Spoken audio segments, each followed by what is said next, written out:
नमस्कार.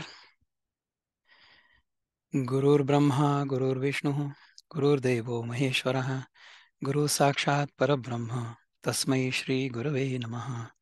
तस्मै श्री गुरवे नमः. आपण गेल्या सत्रामध्ये ज्ञान ह्या विषयावर चिंतन केलं होतं. 13व्या अध्यायामध्ये पहिले क्षेत्र आणि क्षेत्रज्ञ या दोन मध्ये काय अंतर आहे सांगितलं. क्षेत्र म्हणजे काय ते सांगितलं. क्षेत्र म्हणजे अवर वर्ल्ड ऑफ एक्सपिरियन्स. आपण ज्या जगाचा अनुभव करतो ते जग म्हणजे क्षेत्र. जी जी गोष्ट आपल्याला इदम अशी जाणवते म्हणजे दिस दिस म्हणजे anything other than myself, anything I am observing, तर ते सगळंच्या सगळं क्षेत्र या परिभाषेत येतं. तर ते क्षेत्र व्यवस्थित ज्याला समजलेलं आहे तो कसा असू शकतो. हं? त्याचं ज्ञान जर व्यवस्थित असलं तर आपण कसं राहू शकतो, त्या ज्ञानामुळे काय होतं हे सगळं आपण मागच्या वेळेस बघितलं. पण ते ज्ञान जेव्हा एखाद्या व्यक्तीमधनं प्रगट होतं तेव्हा काय होऊ शकतं, त्याचे काय गुणधर्म आहेत, त्याच्याबद्दल यावेळेस आपल्याला ज्ञानदेव महाराज सांगणार आहेत. आपण ज्ञानदेव महाराजांचं बघूया. Let me see if I can what happen to my cheat sheet here. माझं सगळे टॅब्स माझे बंद झाले. Okay, so I am going to start my chapter 13 Sarth Dnyaneshwari. आपण 7व्या श्लोकापर्यंत आलो होतो, राईट. तर त्याच्यामध्ये काय होतं आपण बघूया. Let me see if I can get that screen up so you can see all of that. Okay, सार्थ ज्ञानेश्वरी अध्याय 13वा श्लोक नंबर 7. आणि ह्याच्यामध्ये बघा, अमानित्वम अदंभित्वम अहिंसा क्षांतिरार्जवम आचार्योपासनं शौचं स्थैर्यम आत्मविनिग्रह. हे एवढ्या सगळ्या त्याच्या क्वालिटी सांगितल्या. हं?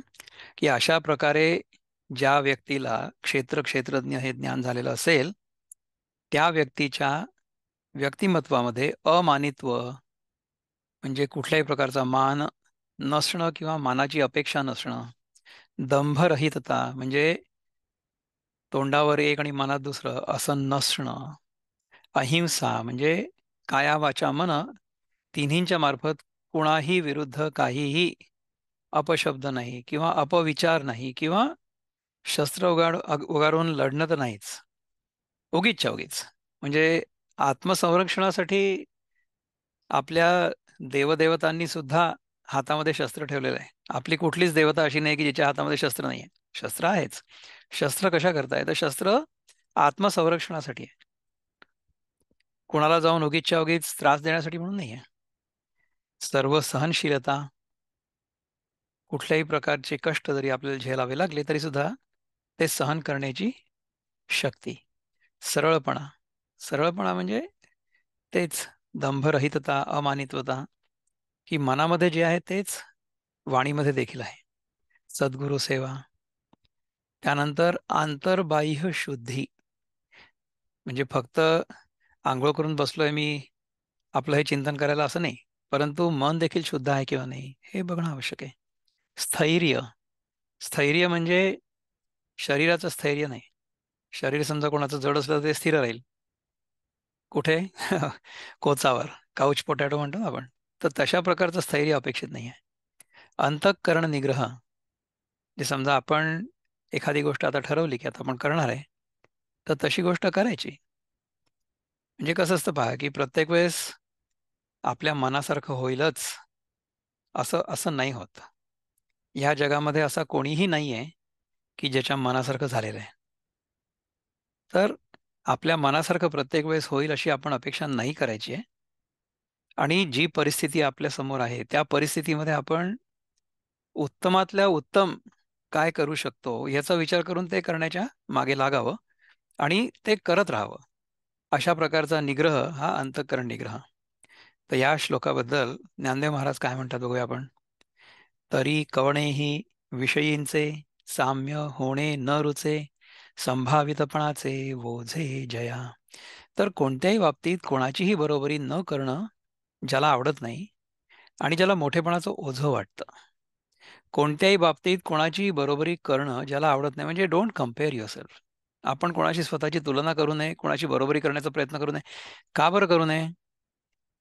आपण बरोबरी समजा केली किंवा करतो म्हटलं. If I say that I want to equal you or if I want to better you, म्हणजे मला समजा तुमच्यापेक्षा चांगलं करायचं असेल किंवा तुमच्या इतकंच समजा मला अ, प्राप्त करायचं असेल. So if I want to compete with you, then what? ह्याचा अर्थ काय होईल की मी तुम्हाला सत्य आहात असं मानलेलं आहे. The only way we can compete with somebody is when we consider that other person with whom we are competing as real. आपण अद्वैतामध्ये काय शिकतोय की अद्वैतामध्ये आपल्याला आपल्या व्यतिरिक्त जे काही आहे असं जाणवतंय, असं वाटतंय, ते सगळंच्या सगळं आभासात्मक आहे. ते काही काळ टिकणार आहे आणि नंतर ते नष्ट होणार आहे. Including our body, including our mind. म्हणजे आपलं मन जे आहे ना, ते देखील सारखं कुठे राहतं. कधी कधी आपलं मन शांत राहतं आणि कधी कधी आपलं मन शांत नाही राहत. तर आपल्याला तर माहिती आहे की आपलं मन कसं आहे ते, इजंट इट? तर आपल्याला खरं काय आहे आणि खरं काय नाही आहे, ह्या दोन मधला फरक जर कळला व्यवस्थित, तर मग आपण कोणासोबत स्पर्धा करणारच नाही. मला जर कळलं की माझ्या स्वतःच्या जाणीवे व्यतिरिक्त इथे दुसरं काहीच नाही, जे काही इतर आहे, इदम ज्याला मी म्हणतोय, ते जे आहे असं मला वाटतंय, ती केवळ माझ्या मनाची कल्पना आहे. म्हणजे याचा अर्थ आता आपला हा चिंतनाचा तास सुरू आहे, तो देखील मिथ्या आहे का? तो देखील भासमान आहे का? तो देखील भासमानच आहे. कारण की हा चिंतनाचा तास सुद्धा येईल आणि जाईल. आता ह्या क्षणी सुद्धा आपल्या कानावर जे शब्द पडत आहेत ते येत आहेत आणि जात आहेत. परंतु या शब्दांवर चिंतन मनन जर झालं आणि त्यातून जर आपल्याला हे लक्षात आलं की मी जो आहे, खरा मी, तो न बदलणार आहे. तो सत्य स्वरूप आहे, सत स्वरूप आहे, तो चित स्वरूप आहे, ज्ञान स्वरूप आहे आणि तो आनंद स्वरूप आहे. आणि हे तिन्ही एकत्र आहे, हे तिन्ही वेगवेगळं नाही आहे. आणि तो अनंत पण आहे, तो सनातन पण आहे, जो खरा मी आहे तो. तर त्या खऱ्या मीच्या व्यतिरिक्त दुसरं काही जे दिसतं आहे ते सगळं आभासात्मक आहे, ते फक्त येणारं जाणारं आहे. हे ज्याला कळलेलं आहे, तो कोणाची स्पर्धा करेल का? तो कोणाशी बरोबरी करेल का? शक्यच नाही आहे. म्हणजे ज्ञान झालेल्या व्यक्तीमध्ये अमानित्वम, अदंभित्वम आणि कोणाचीही बरोबरी करण्याची इच्छा नसणं, हे सहज प्रकट व्हायला पाहिजे. सहज प्रकट व्हायला पाहिजे. व्यवहारामध्ये तुम्ही कराल कदाचित. व्यवहारामध्ये तुम्ही काय कराल? म्हणजे व्यवहारामध्ये मी काय करेन, की मला जे उत्तमातल्या उत्तम करता येणं शक्य आहे, ते मी करेन माझ्या क्षमतेनुसार. परंतु कोणातरी दुसऱ्याच्या पेक्षा मी चांगलं करावं किंवा मी जे करतोय ते दुसऱ्या कुठल्याच्या तुलनेमध्ये चांगलं दिसावं, अशा इच्छेने मी नाही करणार. अशा इच्छेने जर मी केलं, तर मग तो व्यवहार होईल. That will be like any other competition which you consider to be real. परंतु आपल्याला त्या स्पर्धेमध्ये पडायचंच नाहीये. कारण की त्या स्पर्धेमध्ये आपण कधी जिंकू आणि कधी हरू. म्हणजे आता या आठवड्यातली जी घटना आपण बघितली त्याच्यामध्ये काय झालं, की आपली अशी अपेक्षा होती की ज्या लोकांनी नारा दिला की आता ह्या वेळेस आमचे 400 लोक येणार आहेत, त्यांना 400 नाही मिळाले. त्यांना फक्त 290च मिळाले. म्हणजे काय झालं की मी सगळीकडे डांगोरा पिटला की मी मेरिटमध्ये येणार आहे, आणि मेरिटमध्ये न येता मी जेमतेम सेकंड क्लासमध्ये पास झालो. म्हणजे काय होईल की जर माझी अशी अपेक्षा असली तर अपेक्षा भंग होईल. परंतु समजा मी परीक्षेमध्ये या इच्छेने गेलो किंवा या निर्धाराने गेलो की मला जे सगळ्यात उत्तम करता येणं शक्य आहे ते मी करीन, आणि त्याच्यानंतर निकाल जो लागेल तो लागेल. अशा अमानित्वम, अदंभित्वम आणि ह्युमिलिटीनी जर आपण परीक्षेला सामोरे गेलो आणि कोणाला आधीपासूनच नाही सांगितलं की माझा पहिला नंबर येणार आहे किंवा मी मेरिटमध्ये येणार आहे किंवा मला डिस्टिंक्शन मिळणार आहे, आधीपासनं म्हणजे तुम्ही डिस्टिंक्शन मिळेल अशी तयारी अवश्य करा.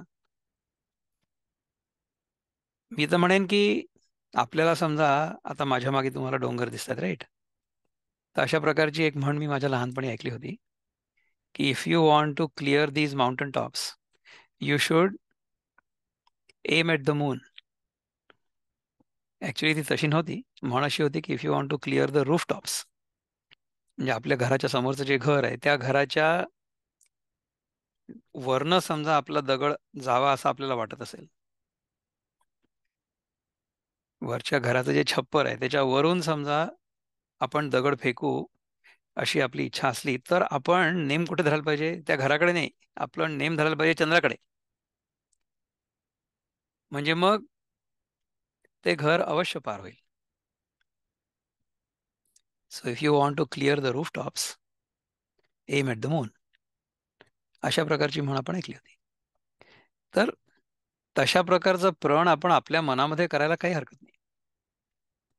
परंतु समजा आपण लोकांना सांगितलं की मी आता चंद्रावर जाणार आहे, आणि आपण समजा या पर्वताच्या शिखरावर पण नाही जाऊ शकलो, तर मग काय होईल? तर मग लोकांना असं वाटेल की आपण नापास झालो, कारण आपण आधीच सांगितलं होतं की आपण चंद्रावर जाणार आहे.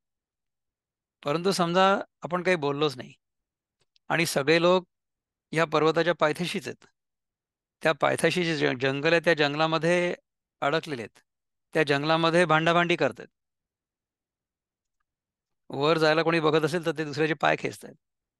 अशा याच्यामध्ये समजा मी जाऊन त्या डोंगरावर पोचलो, तर ह्याचा अर्थ मी जे लोक खालती जंगलामध्ये भांडण तंटा करतायत त्यापेक्षा तर पुष्कळ वर गेलेलो आहे.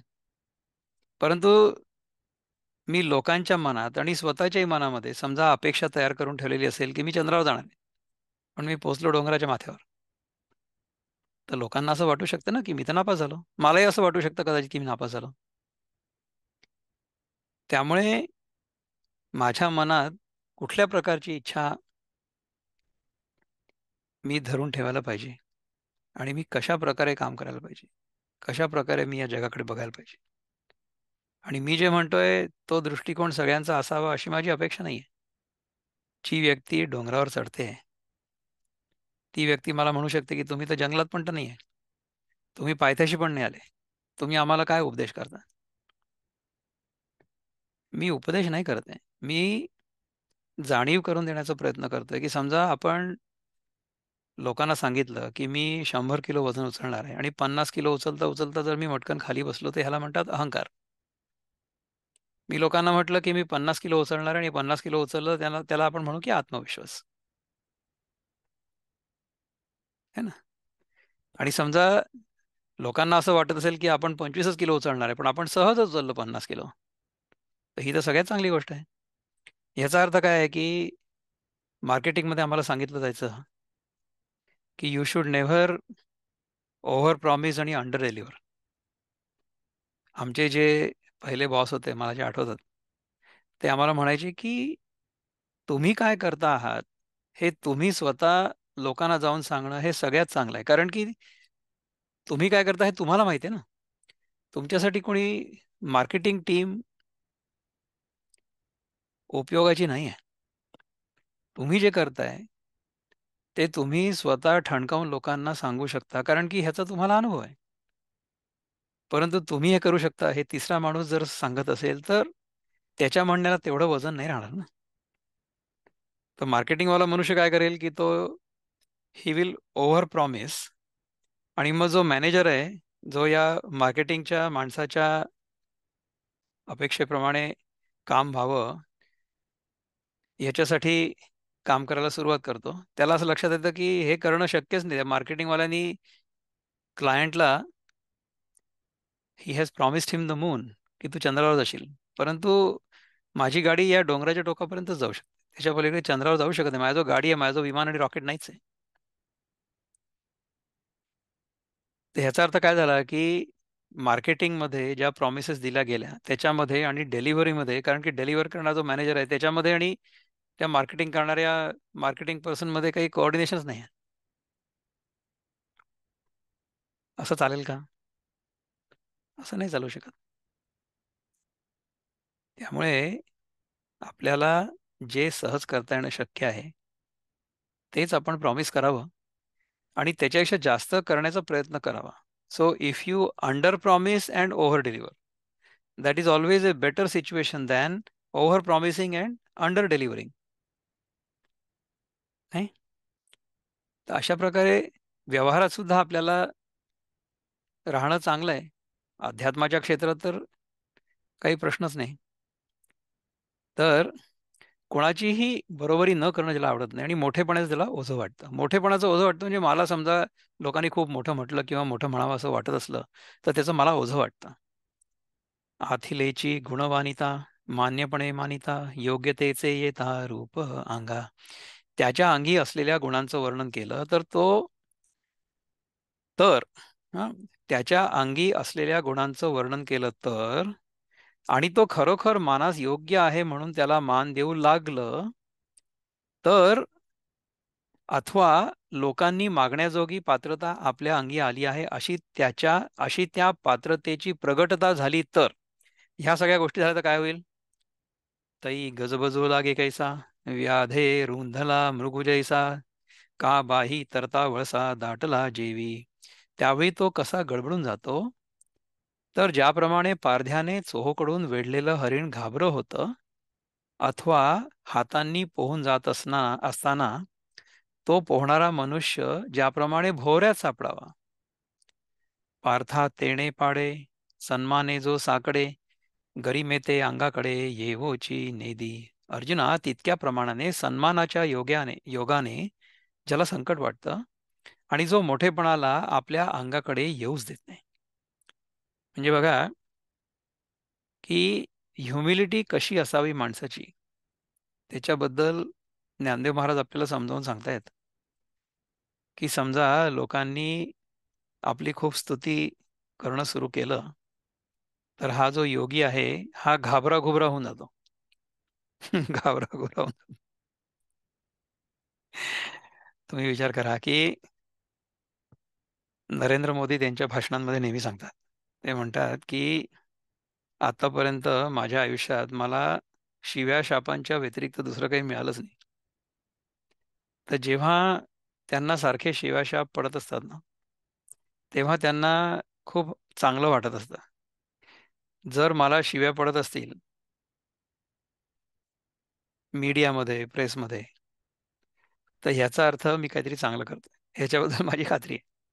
कारण की ह्या लोकांना मी जे करतोय ते बरोबर नाही आहे एवढंच फक्त सांगायचं. त्यामुळे ज्यांना जे म्हणायचं असेल त्यांना ते म्हणू द्या. मी माझं काम करत राहीन. नरेंद्र मोदींची झोप कधी उडेल माहिती आहे तुम्हाला? जर मीडियामध्ये त्यांचं गुणगान व्हायला लागलं ना, पत्रकार जर त्यांची स्तुती करायला लागले, तर नरेंद्र मोदीची झोप उडेल. असं होईल. जी व्यक्ती सत्याचा पाठपुरावा करते, म्हणजे मी तुम्हाला व्यवहारातलं उदाहरण दिलं. आय एम नॉट सेइंग की आपण मोदींकडे योगी आहेत किंवा काय वगैरे असं बघावं. लोकांचा बघण्याचा दृष्टिकोन वेगळा आहे. म्हणजे ज्यांना बघायचं असेल ते मोदींना योगी म्हणूनच बघतील आणि ज्यांना बघायचं नसेल ते लोक त्याला चहावाला म्हणून बघतील. आणि चहावाला पंतप्रधान कसा काय बनू शकतो बा? याच्याजवळ ना काही राजघराणं आहे, याच्याजवळ काही दुसरं काहीच नाही आहे. हा तर तो तिकडला गुजरातमधला गुंड आहे आणि त्याच्यासोबत जो आहे तो त्याच्यापेक्षा जास्त गुंड आहे, असं लोकांना वाटतं. अशी लोकांची त्यांच्याबद्दलची कल्पना आणि प्रतिमा आहे. आता राजकारणात जी व्यक्ती राहते ती धुतल्या तांदळासारखी स्वच्छ असते अशी अपेक्षा करणं चूक आहे. आणि राजकारणामध्ये कशाला, आपल्या साध्या जीवनात आपल्या स्वतःकडेच बघा ना, आपण लोकांकडे बघायची काहीच गरज नाही. आपल्या जीवनामध्ये सगळ्याच्या सगळ्या गोष्टी आपण जशा करायला हव्या तशा करतो का? सांगा बरं तुम्ही. Am I ideal? Am I always doing the right thing? मी सगळ्याच्या सगळ्या गोष्टी नेहमीच बरोबर करतो? असं समजा मी स्वतःच करू शकत नसेन, तर इतरांकडनं मी तशी अपेक्षा करणं किती योग्य आहे? राजकारणी किंवा सरकार, आणि मी तर म्हणेन की सिनेमे किंवा वर्तमानपत्र, ह्या सगळ्या गोष्टी ज्या आहेत ना, या जनमानसाचं प्रतिबिंब आहेत. म्हणजे ज्या लोकांना असं वाटतं की मोदी पंतप्रधान बनू नये, तर मोदी ही कोणी एक विशिष्ट व्यक्ती आहे असं नका समजू तुम्ही. मोदी ही भारताच्या जनमानसाचं प्रतिबिंब आहे. भारताच्या जनमानसाचं प्रतीक आहे. म्हणजे जर मोदी नावाची व्यक्ती नसती, तर दुसरी कुठली तरी व्यक्ती जी त्या जनमानसाचं प्रगटीकरण असू शकेल, तशी व्यक्ती तिथे आली असती. आणि कुणाला ठाऊक, ती व्यक्ती मोदींच्या इतकी सहिष्णू पण नसती. म्हणजे आजपासून समजा 10 वर्षानंतर आपण बघितलं तर कदाचित जे लोक आज मोदींना शिव्याशाप देत आहेत, त्यांना असं वाटेल की ही जी व्यक्ती आता आहे, म्हणजे या आजपासून 10 वर्षानंतर, त्यांच्यापेक्षा तर मोदीच बरे होते. Modi was a saint compared with who we have now. असं होऊ शकतं. कारण की आता ह्या क्षणी ज्याप्रमाणे मोदींच्या बद्दल लोकांच्या मनामध्ये द्वेष आहे, अनेक लोकांच्या. ते काय म्हणतात, की ह्यांच्या मनाने तर अटल बिहारी वाजपेयी तर एकदम संत माणूस होते. पण जेव्हा अटल बिहारी वाजपेयी पंतप्रधान होते, तेव्हा त्यांना खूप शिव्याशाप मिळायचे, नाही? आणि त्यांच्या विरोधामध्ये सगळी एकजूट झाली होती. तुम्ही विचार करा, की सांगितलं कसं जातं आपल्याला. How the narrative is built. म्हणजे समजा एखाद्या पक्षाचं सरकार तयार होत असेल, तर सांगताना असं सांगायचं, की यांना फक्त 40% लोकांनी समर्थन दिलेलं आहे. Their vote share is only 40%. Which means that 60% people are against them. असा निष्कर्ष. परंतु समजा ह्याच्या आधीची जी सरकारं होती, हं, गठबंधन सरकार, हं, तर त्या सरकारांमध्ये असं सांगितलं जायचं, की they have got a massive mandate. म्हणजे आपल्या या सगळ्या देशाने त्यांना कौल दिलेला आहे. जेव्हा त्यांच्या फक्त 140 जागा असतील. हं. सगळ्यात जास्त जागा ज्याला एकदम मॅजिक म्हटलं गेलं, सगळ्या देशाचा कौल मानला गेला, तेव्हा जागांची संख्या फक्त 202 की 204 होती. आणि ज्यांच्याकडे 240 जागा आहेत, त्यांच्यासाठी असं बोललं जातं, की "अरे, हे तर काहीच नाही. 60% लोक यांच्या विरोधात आहेत." असं म्हटलं जातं. तुम्ही जर विचार केला तर समर्थनार्थ जे लोक उभे आहेत, त्या लोकांची संख्या 1980 पासून ते आत्तापर्यंत वाढतच आलेली आहे. म्हणजे काय आहे, की सध्याचं जे सरकार आपल्याला दिसतं, ते सरकार जनमानसामजी मध्ये जी भावना आहे, जनमानसाची जी भावना आहे, त्या भावनेचं फक्त प्रकटीकरण आहे. नरेंद्र मोदी नावाची व्यक्ती जर नसती, तर दुसरी कोणी राहिली असती. व्यक्तीला कुठे महत्त्व आहे? जनमानसाला महत्त्व आहे ना. तर खरोखरीच हा देश जनतांत्रिक तत्वांवर चालत असेल, तो चालतो असं आपण गृहीत धरायला हरकत नाही. कारण की या आठवड्यात निवडणुकीचे निकाल लागल्यानंतर व्होटिंग मशीनमध्ये गडबड होती असं म्हणणारा कोणीच आलेलं नाही बाहेर. त्याच्या आधी तयारी करून ठेवली होती, की आता हे व्होटिंग मशीन म्हणजे बकवास आहे, this is rigged, this is rigged against us वगैरे अशा प्रकारे नॅरेटिव्ह चालवून आणि आता आपण ह्याच्या विरोधामध्ये रस्त्यावर उतरणार आहे लाठ्या काठ्या घेऊन. अशा प्रकारचा एक माहोल, अशा प्रकारचं एक वातावरण तयार केलं गेलं होतं. अशी अपेक्षा होती, कारण की विपक्ष हारणार आहे म्हणून. पण जेव्हा त्यांना अपेक्षेपेक्षा जास्त यश मिळालं त्याच्यानंतर मग ईव्हीएम खूप चांगलं झालं. Voting machine has become suddenly great. म्हणजे या निवडणुकीमध्ये पहिल्या नंबरनी जर कोणी जिंकलं असेल तर त्याचं नाव आहे इलेक्ट्रॉनिक व्होटिंग मशीन. हे जिंकलं. लोकतांत्रिक प्रक्रिया जिंकली. लोकशाही जिंकली. भारतामध्ये लोकशाही नाहीच आहे. लोकशाही अस्ताला गेलेली आहे. अशा प्रकारचं जे नॅरेटिव्ह, अशा प्रकारचा जो विमर्श जगभरामध्ये उभा करण्याचा प्रयत्न करण्यात आला, त्या सगळ्या नॅरेटिव्हला, त्या सगळ्या विमर्शाला गेल्या आठवड्यातल्या निकालांनी गाडवून टाकलंय जमिनीमध्ये. आणि आपण समजा हा सगळा अनुभव आपल्याला काहीतरी शिकवू शकतो, ह्या दृष्टिकोनातून त्याच्याकडे बघितलं तर आपण त्याच्यातनं अनेक गोष्टी शिकू शकतो.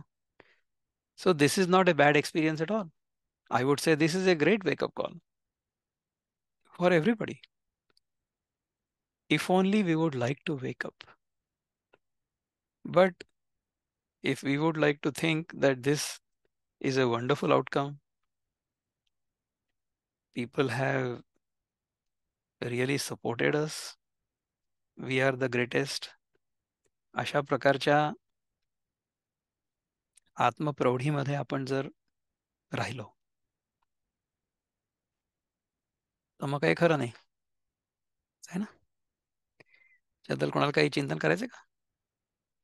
म्हणजे आपण ज्या घडामोडी आपल्या भोवताली घडतायत, त्यांच्यापासून अलिप्त तर नाही राहू शकत. त्यांच्याबद्दल समजा आपण चिंतन केलं आणि त्या घटनांना, त्या घटनांच्या अनुभवांना आपण या गीतेच्या सिद्धांतांच्या कसोटीवर घासून बघितलं, तर असं लक्षात येईल की आजच्या घटनांना, आजच्या अनुभवांना देखील आपण या गीतेच्या परिप्रेक्ष्यातून बघू शकतो. नाही? असं आहे. आता बघूया की ज्ञानदेव महाराज ह्याच्याबद्दल काय म्हणतात. Let us see. I have to share my screen, right? So let me share the screen. Okay. जर त्या योग्याला मान मिळायला लागला तर तो योगी कसा घाबराघोबरा होईल त्याचं वर्णन ज्ञानदेव महाराज करतात.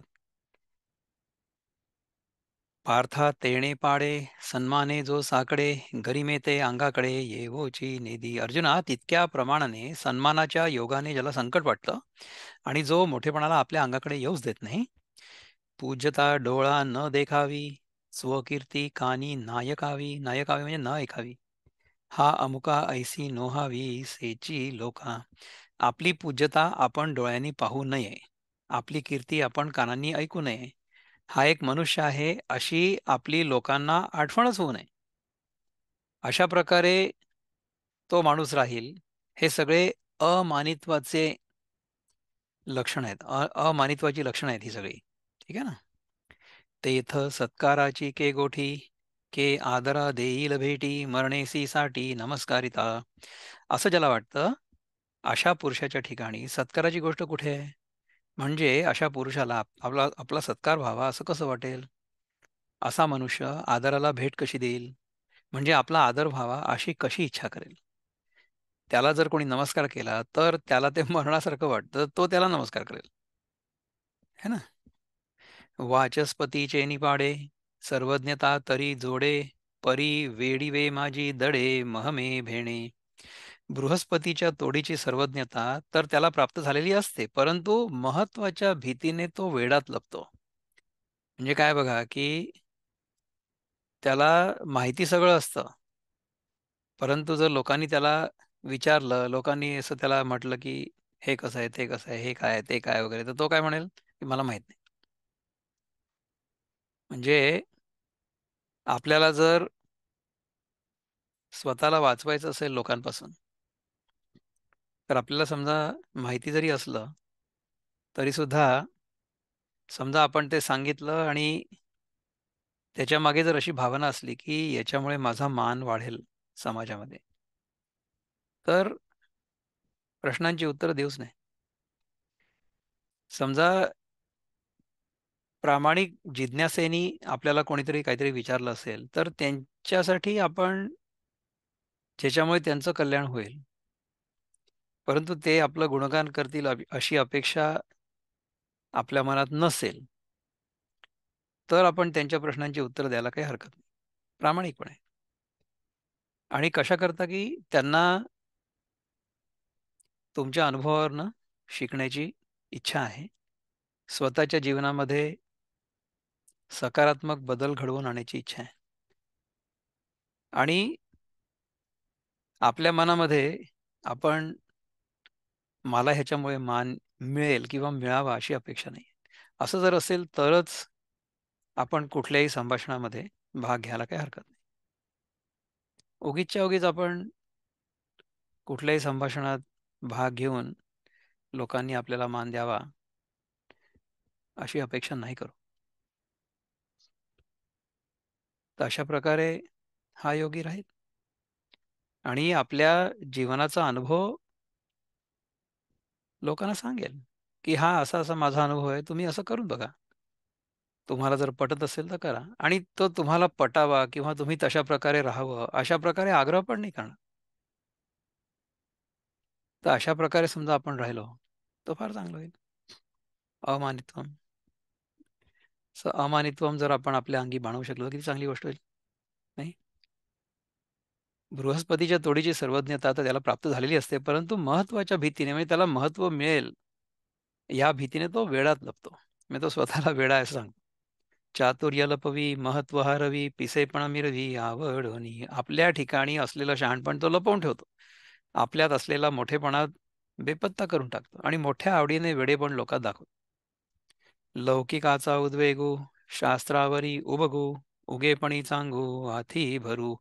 लोकात होणाऱ्या प्रसिद्धीची ज्याला शिसारी असते आणि शास्त्रांचा वादविवाद करण्याचा ज्याला कंटाळा असतो. आपण लोकांना ना, मला हे माहिती आहे, मला ते माहिती आहे, तुम्ही बसा इथे तुम्हाला मी सांगतो आणि तुम्हाला काय माहिती आहे, त्याच्याशी चांगलं मलाच माहिती आहे. अशा प्रकारचा वादविवाद करण्याच्या भानगडीत पडूच नाही. जर लोकांनी म्हटलं, की ह्याला काही येत नाही, तर फार चांगली गोष्ट आहे. बरोबर आहे. तुम्हाला सगळं येतं आणि आम्हाला काही येत नाही. अशा प्रकारे जर आपण राहिलो, तर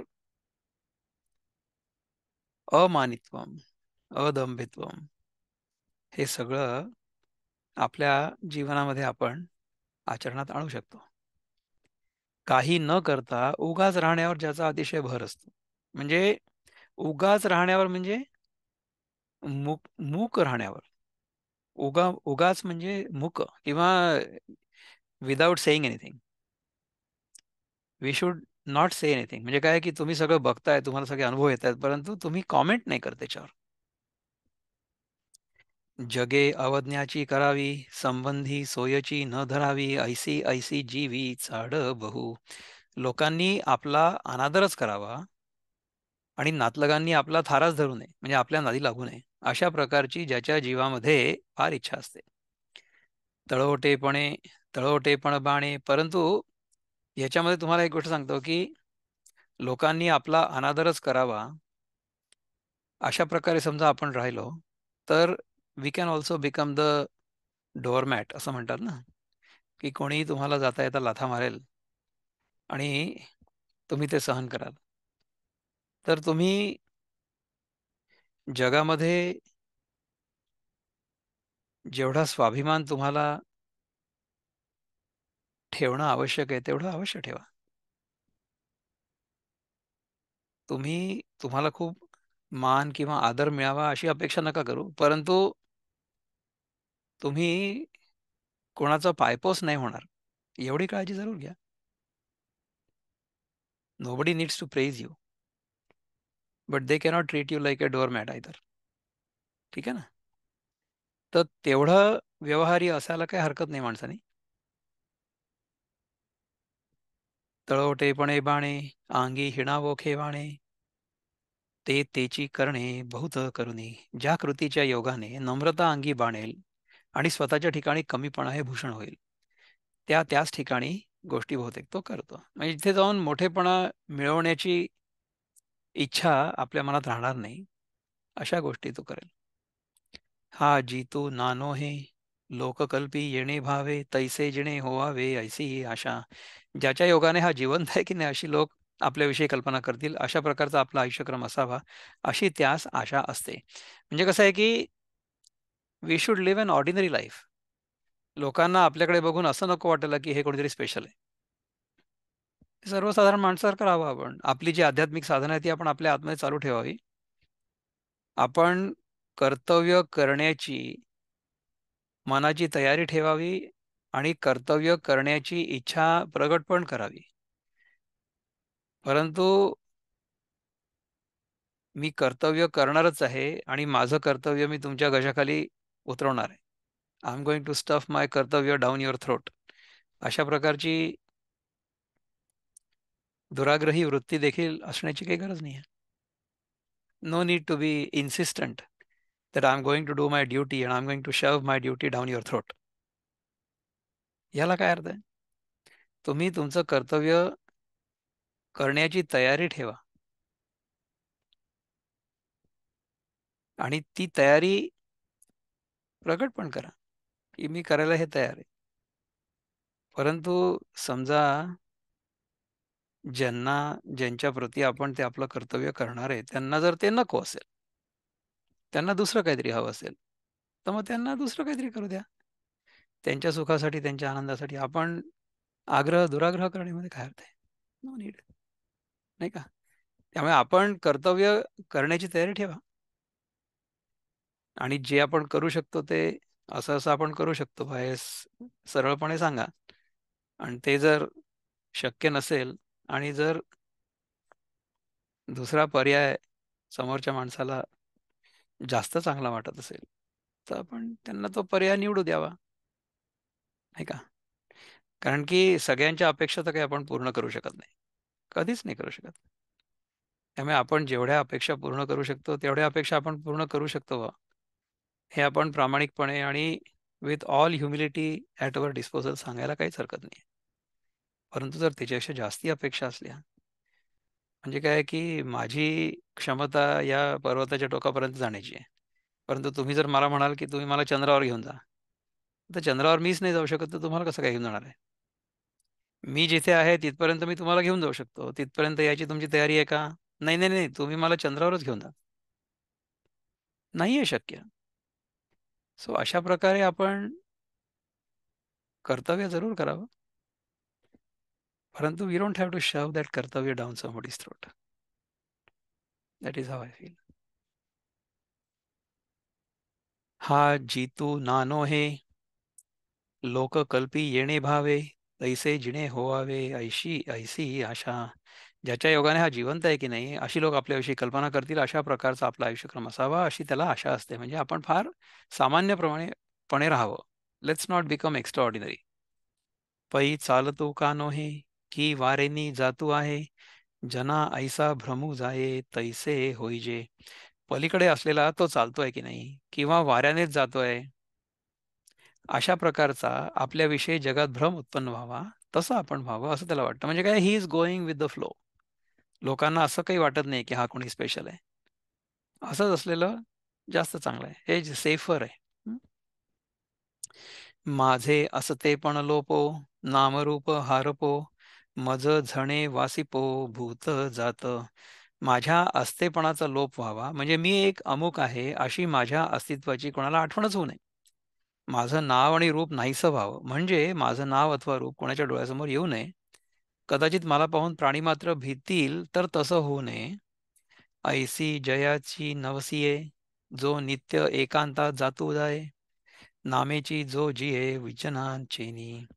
ह्याप्रमाणे ज्याचे नवस असतात आणि जो सदोदित एकांतामध्ये जात असतो आणि एकांताच्या नावानेच तो जगतो, म्हणजे त्याला एकांत इतका आवडतो की वायू आणि तया पडे, गगनेसी बोलो आवडे, जीवे प्राणे झाडे पडियंती Jaya.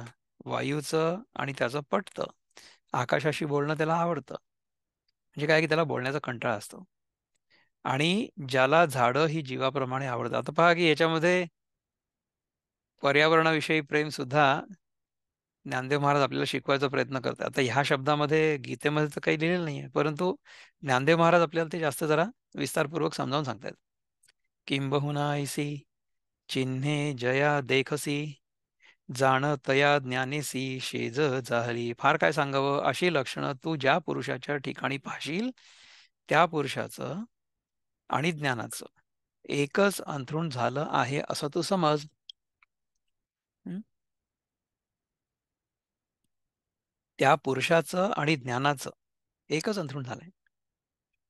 So such kind of person is knowledge personified. पै अमानित्व पुरुषी, ते जाणावे इही मिशी. आता अदंभाचिया ओळखीसी सौरसू देवो. साधकामध्ये असणारा अमानित्व हा जो गुण म्हणतात, तो या लक्षणांनी जाणावा. आता अदंभाच्या ओळखीकरता त्याच्या लक्षणांचा अभिप्राय सांगतो. आतापर्यंत जे सांगितलं ते अमानित्व हे सांगितलं. आता अदंभित्व हे सांगणार आहे. तर अमानित्व याच्याबद्दल जर आपल्याला कोणाला काही बोलायचं असेल, चिंतन करायचं असेल किंवा काही प्रश्न असतील मनात, तर आपण त्याच्यावर थोडंसं चिंतन करू शकतो. तुम्ही तुमच्या जीवनातले समजा काही अनुभव सांगू शकलात अमानित्वाचे, म्हणजे तुमच्या स्वतःच्या जीवनातले किंवा तुम्ही काही जे बघितलं असेल त्याचे, तर सांगायला काहीच हरकत नाही. ह्याच्यातनं आपण सगळेजण शिकायचा प्रयत्न करतो. We are only trying to learn from this entire exercise. तर तुम्हाला काही उदाहरणं माहिती असली तुम्ही सांगू शकता. उदाहरण आहे कोणाला काही सांगण्यासारखं? नाही तर पुढला भाग बघू आपण. अदंभित्वम. ठीक आहे ना. तरी अदंभित्व ऐसे, लोभियाचे मन जैसे, जीवो जावो परी नुमसे ठेविला ठावो. तर ऐक, अदंभित्व असं आहे, ज्याप्रमाणे लोभ्याचं मन आपल्या धनाविषयी इतकं आसक्त असतं की जीव गेला तरी तो आपली धन ठेवलेली जागा सांगत नाही. म्हणजे आपण धन जमा करून ठेवायचं, ते कुठे लपवून ठेवायचं आणि ते कुठे लपवून ठेवलंय कोणाला सांगायचंच नाही. तया परी किरीटी, पडिलाही प्राणसंकटी, तरी सुकृत न प्रगटी अंगे बोले. अर्जुना, त्याप्रमाणे त्याच्या प्राणावर जरी संकट आलं तथापि आपण केलेलं पुण्यकर्म हे देहचेष्टेने किंवा वाचेने उघड करत नाही. प्राणावर जरी संकट आलं तरी सुद्धा आपण केलेलं पूर्ण हे देहचेष्टेने किंवा वाचेने उघड करत नाही. खडाणे आला पान्हा, पळवी जेवी अर्जुना, का लपवी पण्या गणा वडीलपणा. खोड्याळ गायीला आलेला पान्हा, ती गाय जशी चोरते. म्हणजे काय की तिचं वासरू जरी समजा तिला समोर दिसलं तरी सुद्धा तिला जो फुटलेला पान आहे तो ती चोरते, म्हणजे ती दूध नाही निघू देत बाहेर. अथवा उतार वयाला आलेली वेश्या उतार वयाने राहते का? तर नाही, ती आपलं उतार वय झाकते. हं? वेश्या जी असते ती तरुण वयातनं उतार वयात जेव्हा यायला लागते तेव्हा ती आपलं उतार वय झाकायचा प्रयत्न करते. आढ्यू आतुडे आडवी, मग आढ्यता जेवी हारवी, नातरी कुळवधू लपवी अवे वाते. श्रीमंत मनुष्य एकटा अरण्यात सापडला असता तो जसा आपली श्रीमंती लपवतो, किंवा कुलीन स्त्री जशी आपलं सगळं शरीर आपले अवयव झाकते, नाना कृषी वळू आपुले, पांघुरवी पेरिले, तैसे झाकी निपजले दान पुण्य, अथवा शेतकरी पेरलेलं बीज जसं माती टाकून झाकून देतो. वरी वरी देहो न पूजी, लोका ते न रंजी, स्वधर्मो वाग् ध्वजी बांधो नेणे. वरवर देहाची पूजा करत नाही, लोकांना फसवणारा बाह्यवेश धारण करून देहाला सजवत नाही, आणि लोकांच्या मनाजोगतं बोलून त्यांचं मनोरंजन करत नाही. आणि आपण केलेला धर्म आपल्या वाचारूपी ध्वजेवर बांधण्याचं त्याला माहिती नसतं. म्हणजे आपण केलेला धर्म तो आपल्या तोंडाने बोलून दाखवत नाही. जे काही चांगलं काम करत असेल तो ते करतो चुपचाप, पण लोकांना सांगत नाही.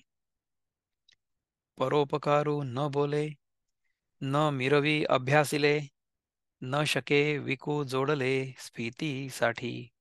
आपण दुसऱ्यावर केलेल्या उपकाराचा तोंडाने उच्चार करत नाही. आपण जो काही म्हणजे वेदशास्त्र वगैरेंचा अभ्यास केला असेल त्याचा डौल मिरवत नाही, आणि आपली भरभराट व्हावी म्हणून जो आपण मिळवलेलं पुण्य विकायला धजत नाही. म्हणजे काय की आपण समजा पुण्य कमवलेलं असलं, म्हणजे we have done something good and we have earned a lot of merit. तर आपली भरभराट व्हावी म्हणजे आपल्याला ह्या जगामध्ये काहीतरी मिळावं या इच्छेनी ते जे पुण्य आपण जमा करून ठेवलेलं आहे ते आपण खर्च नाही करत. So we don't want to waste whatever we have earned in terms of merit to get something in this world.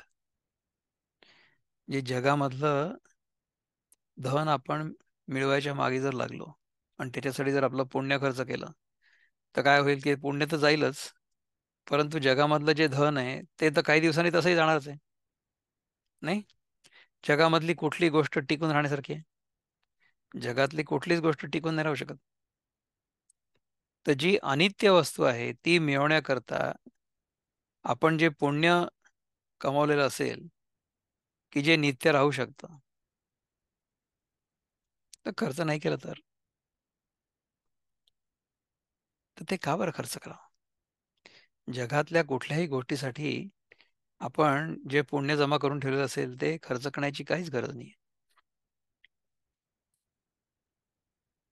शरीर भोगाकडे पाहता कृपणू आवडे, एरवी धर्मविषयी थोडे बहु न म्हणे. तो आपल्या शरीराला जे विषय भोग देतो त्यावरून त्याच्या उदारपणाचा अंदाज केला तर तो कृपण आहे असं वाटेल. याशिवाय धर्माच्या कामी त्याचं औदार्य पाहिलं तर तो आपल्या जवळचं धन वगैरे खर्च करायला थोडंफार असं म्हणत नाही. म्हणजे तो इतरांसाठी भरभरून काम करतो, परंतु स्वतःसाठी तो काहीच करत नाही. आपल्याला बघून असं वाटेल, की अरे, हा तर स्वतःसाठी काहीच करत नाही आहे, पण इतरांसाठी किती करतो. हं? घरी दिसे साकड, देहींची आयती रोड, परी दानी जया होड, सुरत रुसी. घरामध्ये सर्व गोष्टींची टंचाई दिसते, परंतु दानाच्या बाबतीत तो कल्पतरुषी प्रतिज्ञेने चढाओढ करतो. त्याच्याजवळ स्वतःजवळ काही विशेष नाही आहे, म्हणजे विशेष आहे असं वाटत नाही आहे, परंतु तो दानधर्म व्यवस्थित करतोय. ज्यांना गरज असेल त्यांची मदत करतोय. किंबहुना स्वधर्मी थोरू, अवसरी उदारू, आत्मचर्चे चतुरू, एरुवी वेडा. फार काय सांगावं? स्वधर्मामध्ये तो थोर असतो, प्रसंगी तो उदार असतो, आत्मचर्चा करण्यात हुशार असतो, आणि एरवी इतर गोष्टीत तो वेडा असतो. म्हणजे त्याला सत्संगामध्ये रस आहे, परंतु जगामधल्या गोष्टींच्या चर्चेमध्ये अजिबात रस नाहीये. केळीचे दळवाडे, हळू पोकळ आवडे, परी फळोनिया गाढे, रसाळ जैसे. केळीचं सर्व अंग हलकं आणि पोकळ असं वाटतं, पण या केळीला फळं आल्यावर ते केळीचं सर्व अंग रसाने दाट भरलेलं असं वाटतं. का मेघांचे अंग झील, दिसे वारेनी जैसे जाईल, परी वर्षती नवल घनवट ते. अथवा मेघाचं अंग पाहिलं तर ते अगदी हलकं आणि दिसण्यात वाऱ्याने नाहीसं होईल असं वाटतं, पण तेच मेघ एकदा का वर्षाव करायला लागले की जिकडे तिकडे आश्चर्यकारक रीतीने एकसारखं जलमय करून टाकतात. तैसा जो पूर्णपणी पाहता धाती आयणी, एरवी तरी वाणी तोची ठावो. त्याप्रमाणे पूर्णतेच्या दृष्टीने तो पुरुष पाहिला तर इच्छा तृप्त होतात. एरवी पाहिलं तर कमीपणाला तोच जागा आहे. त्याच्या इथे सर्व गोष्टींचं दारिद्र्य आहे. म्हणजे आपल्याला अशा प्रकारची व्यक्ती मटेरियली पुअर आहे असं वाटेल. हे असो या चिन्हांचा, नटनाचू ठाई जयाच्या, जाण त्याच्या, जाण ज्ञान तयाच्या, हाता चढे. हे वर्णन पुरे. या वर सांगितलेल्या गुणांचा उत्कर्ष ज्याच्या ठिकाणी असेल त्याच्या हाताला ज्ञान आलेलं आहे असं समज. Only a person of these qualities is capable of gaining knowledge. Knowledge about what? Knowledge about the self. ठीक आहे. पै गा अदंभपण, म्हणितले ते हे जाण, आता ऐक खूण अहिंसेची. अर्जुना, अदंभपण ते हे समज. आता तू अहिंसेचं लक्षण ऐक. तर अहिंसेबद्दल ज्ञानदेव महाराज सांगणार आहेत. आपल्याला अमानित्वम आणि अदंभित्वम ह्या दोन गोष्टींबद्दल ज्ञानदेव महाराजांनी इतकं विस्तृतपणे सांगितलं. त्याच्याबद्दल कोणाला काही चिंतन करायचंय? अमानित्वम अदंभित्वम. आता आपण पहिल्या श्लोकाच्या एका 1/4च फक्त चिंतन केलेलं आहे.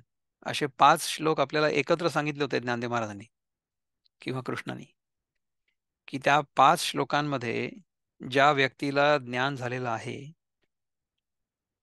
त्या व्यक्तीचे गुणधर्म कसे असतील ह्याचं वर्णन आहे.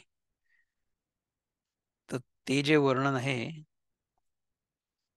5 × 20 त्याच्यापैकी एक भाग आत्ता आपल्याला झालेला आहे. 5 श्लोकांमध्ये प्रत्येक श्लोकामध्ये 4-4 चरण. त्यातला पहिला चरण पहिल्या श्लोकामधला म्हणजे 1/4 ऑफ 1 श्लोक एवढं झालेलं आहे. सो 4 पार्ट्स पर श्लोक, असे 5 श्लोक, असे 20 पार्ट्स आहेत. त्या 20 पार्ट्स पैकी फक्त एक पार्ट आता आपल्याला झालेला आहे. तुम्ही विचार करा की ह्याच्याबद्दल जेवढं आपण चिंतन करू तेवढं कमीच आहे. अमानित्वम अदंभित्वम, जे मला मानाची अपेक्षा नाहीये, परंतु I will not become a doormat. ठीक आहे.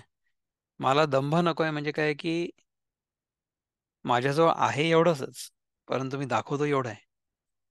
So I am over marketing myself, whereas I really don't have that much. म्हणजे I have a big facade, I have a beautiful facade, but I don't have any substance. अशा प्रकारच्या मॅनिफेस्टेशनला, अशा प्रकारच्या व्यक्तिमत्वाला दांभिक असं म्हणतात, की तुमच्याजवळ काही नाहीच आहे विशेष. देर इज नो सबस्टन्स, परंतु तुम्ही दाखवता तर खूप आहे. If we are showing off, we are showing off, then we are दांभिक. तर अशा प्रकारे दांभिक आपण असू नये. आपण अदंभित्वम आपल्या जीवनामध्ये रुजवण्याचा प्रयत्न करावा.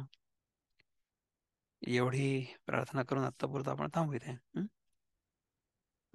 ओम पूर्णमद पूर्णमिदं पूर्णात् पूर्णमुदच्यते पूर्णस्य पूर्णमादाय पूर्णमेवावशिष्यते. ओम शांती शांती शांती. हरि ओम. श्री गुरुभ्यो नमः. हरि ओम. नमस्कार.